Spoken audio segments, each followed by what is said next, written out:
ঘড়িতে সময় বাজে এখন 4:40, বিকেল 4:40। তো এই যে দেখো আমরা মেয়ে জামাইয়ের বাড়ি থেকে নিজের বাড়িতে রওনা দিচ্ছি।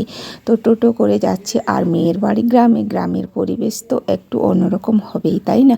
শহর বাজারে যেটা মেলে সেটা গ্রামে মেলে না, যেটা গ্রামে দেখতে পাওয়া যায় সেটা শহর বাজারে দেখা যায় না। তো টোটো করে যাচ্ছি বাস ধরতে। তো ভাবছি পাঁচটায় বাসটা সবাই বলছে, তো 4:40 বাজে, 20 মিনিটের জন্য মানে সময় নিয়ে যেতে হচ্ছে টোটো করে। এদিকে বুড়ি আর শাশুড়ি বসেছে একটা সিটে, এদিকে বাবাই আমি বসেছি একটা সিটে। যেভাবে টোটো থেকে এসেছি আসার দিনও সেইভাবেই বসা হয়েছে। টোটো করে নেমে গেলাম যেখানে বাস আসবে, বাস ধরবো। এই যে রাস্তা, তো এখানটাও সেরকম একটা মানে শহর বাজারের মতো নয়, কিন্তু একেবারে গ্রাম পাড়া গ্রামের মতো। তো এখান দিয়ে বাসটা যায়, একটাই বাস চলে, তো তাই ওই গাড়িটাই ধরবো বলে এসেছি। আর বসে আছি একদম ফাঁকা জায়গা, দেখতে পাচ্ছ, গ্রাম গ্রাম ভাব, তাই না? এদিকে শাশুড়ি দাঁড়িয়ে আছে, ওদিকে বুড়ি বসেছে, আমরা বসবো। তো এখানে এসে জিজ্ঞাসা করলাম মানুষদেরকে যে বাস হচ্ছে 5:30টায়। ওই যে মারুতিটা আসলো না, ওদিকে একটু গিয়ে বাজারটা পাওয়া যায়। তো আসার দিনে ওই বাজারে নেমেছিলাম যেখানে মিষ্টি কিনছিলাম দোকানে। তো এই জায়গাতে তো দোকানপাতি কিছুই মেলে না, আর টোটোও মেলে না, সেই কারণে টোটো করে আসতে হবে বলে সেই বাজারে নেমেছিলাম। এখানে বসে গেলাম আমি আর বুড়ি। তো রোদের তাপে এগুলো এত গরম হয়ে গেছে, এত বিচ্ছিরি গরম লাগছে যে কি বলবো। বসে থাকতে থাকতে একটা ছাগলছানা এসে দেখো আমাকে জড়িয়ে ধরলো, তাই না?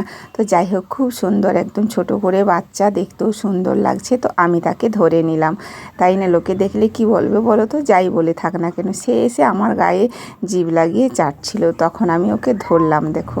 তো ভাবলাম ওর সঙ্গে একটা সেলফি নেওয়া যাক। এইভাবে ছাগলছানাকে ধরেছি। আর বুড়ি বললো এবার হাতগুলোর গন্ধ শুবো, কেমন গন্ধ বের হবে। আমি বললাম যাই হয়ে থাক, আমার ভালো লেগেছে তাই ওকে ধরেছি। তো যাই হোক, এখন সেলফি নিলাম। দেখো, গ্রামের পরিবেশে অনেক কিছু দেখতে পাওয়া যায়, তাই না? এদিকে দেখো আবার চই চই হাঁসগুলো চলে যাচ্ছে, কত সুন্দর রাস্তায়, দেখো সারি সারি, দেখতে কিন্তু খুবই সুন্দর লাগছে। আর আমি ভিডিও শ্যুট না নিয়ে থাকতে পারলাম না। ওদিকে দেখো আবার ছাগলের দল সবাই বাড়ি ফিরছে। এখন তো অবেলা হয়ে যাচ্ছে, প্রায় 5:20 বেজে গেল। আর 10 মিনিট পরে আমাদের বাস চলে আসবে। বাসে চেপে গেছি, চলে এসেছি অর্ধেক রাস্তা। তো এই হলো সারেঙ্গা বাজার। তো এখানে গাজন উৎসব হচ্ছে, যত সব কি বলে ওগুলোকে, ওই যে ভক্তারা থাকে না, শিবের গাজন ভক্তা মেলা হয়, সেইখানে ভক্তাদের ভিড় জমে গেছে। বাস থেমে গেছে, এপাশের গাড়ি যত আছে থেমে গেছে, ওপাশের গাড়িও যত আছে থেমে গেছে।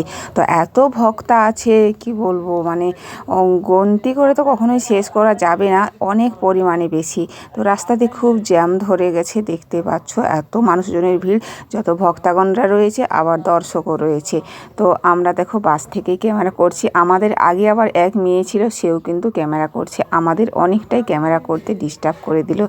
তবুও যতটুকু পেরেছি মানে চেষ্টা করেছি হাত বাড়িয়ে শ্যুট নেওয়ার ভিডিও। আর ওই মেয়ে বারবার দেখো ফোনটা এদিক আর ওদিক করছে, ও আমাদের থেকে আগের সিটে বসেছে। তো অনেক মানুষজনের ভিড়, চলো একবার দেখে নাও।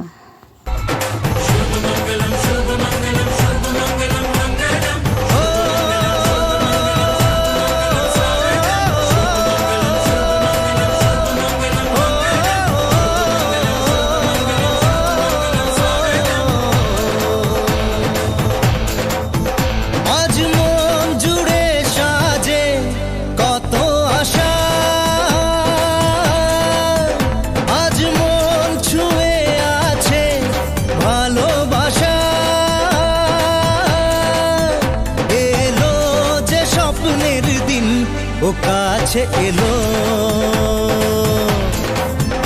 জীবন আরো যেন রঙিন হলো।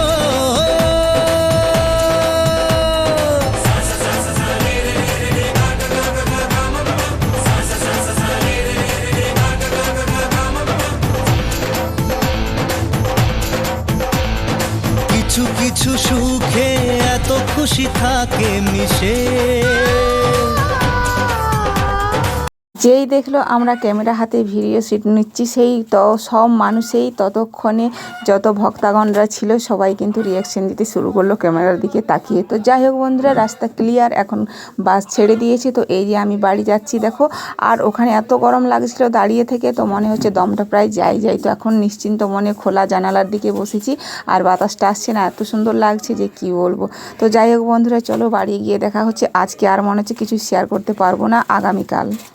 গুড ইভিনিং বন্ধুরা সবাইকে। তো এখন দেখো বেজে গেছে প্রায় 4টে, জাস্ট 4টে। তো আমি 2:30 থেকে ভিডিও শ্যুট নেওয়া শুরু করেছি। এখন বেজে গেল 4টে, মানে আমার 1.5 ঘন্টার মধ্যে বেশ কয়েকটা ভিডিও শ্যুট নেওয়া হলো। দরজাটা বন্ধ করি, কেমন যেন লাগছে দেখতে।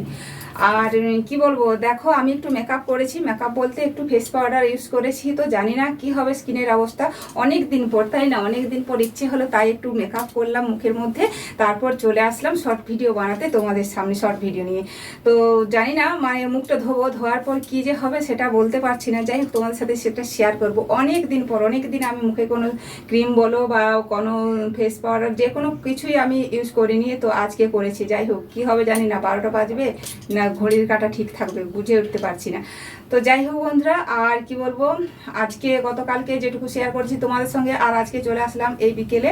তো আজকে একটা তোমাদেরকে মানে কথা জানানোর আছে, মানে জানানোর বলতে আমার বোঝানোর বলতে কিছু নেই, সবাই সেটা দেখো বোঝো ঠিকই। আমরা যে ধরো অনুরাগের ছোঁয়া সিরিয়ালের ভক্ত আমরা অনেকেই আছি, তাই না। তো আমিও এখন ভক্ত হয়ে গেছি অনুরাগের ছোঁয়া সিরিয়ালের।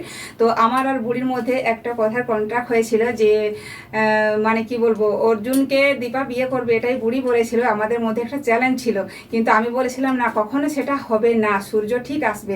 হয়তো বিয়ের পিঁড়িতে বসবে, কিন্তু সিঁদুরদানের সময় অবশ্যই কিন্তু সূর্য সেই জায়গাতে এসে পৌঁছাবে, আমি বলেছিলাম। আর বুড়ি বলেছিল যে না, অর্জুনের সাথেই দীপার বিয়েটা হয়ে যাবে, এরকম একটা আমাদের মধ্যে চ্যালেঞ্জ ছিল। তো যাই হোক মা মেয়ে দুজনে হেরে গেছি, দুজনের মধ্যে চ্যালেঞ্জ ছিল, দুজনের মধ্যে পাঞ্জা ছিল, কিন্তু আমরা মা মেয়ে দুজনেই হেরে গেলাম। তাহলে জিতলো কে বলো তো? মা মেয়ের মধ্যে কেউই জিতলাম না, তাই না। কি হলো বলো তো, শেষ তো দীপা আর কি বলবো সূর্য কোথায় দেখা হলো সেটা তোমরা তো যারা সিরিয়াল দেখছো অবশ্যই দেখেছো। আমিও কিন্তু গতকালকে মেয়ের বাড়ি থেকে এসেই রাতে দেখেছি যে পর্বটাতে ওদের প্রথম দেখা হয়, কিন্তু দেখা হলো তো তারা চিনতে পারেনি, তাই না। তো আমারও এটা ভাবা ছিল না যে তাদের এইভাবে দেখা হবে, সূর্যর সঙ্গে এইভাবে দেখা হবে, সেটা ভাবা ছিল না একদমই। আমি ভেবেছিলাম হয়তো দীপা অর্জুনের বিয়েটা হবে, বিয়ের পিঁড়িতে সূর্য সেখানে পৌঁছে যাবে, এটাই আমি বুড়ির সঙ্গে চ্যালেঞ্জ করেছিলাম। কিন্তু কোনো কথাটাই আমাদের মধ্যে ঠিক হলো না, কারো কথাই হলো না, মা মেয়ে হেরে গেলাম, এতে কারো কোনো দুঃখ নেই, তাই না। তো যাই হোক, যারা সোনা রূপাকে ভালোবেসে থাকো, দীপা সূর্যকে ভালোবেসে থাকো, যারা অনুরাগের ছোঁয়া সিরিয়াল দেখো আমাদের মতন, অবশ্যই কিন্তু ভিডিওতে একটা লাইক দিও। ভিডিওটা আর বেশি বড় করব না, এখানেই শেষ করছি, আমার বক্তব্য এখানেই শেষ আজকের মতন। আর সবাই কিন্তু ভালো থেকো, সুস্থ থেকো, দেখা হচ্ছে পরের দিন আবার একটা অন্য ব্লগের সাথে। সবাইকে এখানেই টাটা।